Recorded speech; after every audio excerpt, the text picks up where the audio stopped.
Report मैं लेके आया हूँ, आप चाहते तो ये रिपोर्ट मैं आपको दे दूंगा, अपने घर पे टांग भी सकते हैं। ये रहा रिपोर्ट, इनका पहले का report, and that report is 459 TSH। और रिपोर्ट यहाँ से डाउनलोड भी कर सकते हैं हमारे जो मैंने आपको लिंक दिया है, इस लिंक में जाके।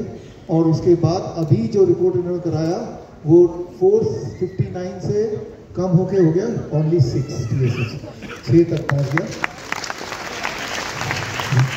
यानी कि बड़े से बड़े थायराइड के पेशेंट कितने भी बड़े क्यों ना हो, इतने बड़े तो नहीं होंगे। जब ये इनका 459 से 6 तक आ सकता है तो कोई भी दुनिया का थायराइड पेशेंट मेडिसिन फ्री और पूरी तरह ठीक हो सकता है। कौशिक कुछ बताएंगे? हाय, আমার নাম কৌশিক পাত্র, ওয়েস্ট বেঙ্গল পশ্চিমবঙ্গ বাংলা থেকে বলছি। আমার TSH 460 হয়ে গেছিলো। ডিআইপি ডায়েট মানে প্রথমে 2-3টে ডক্টর দেখিয়েছি, ওরা মানে বলছে ওষুধ ছাড়া মানে সারা লাইফ ওষুধ খেতে হবে।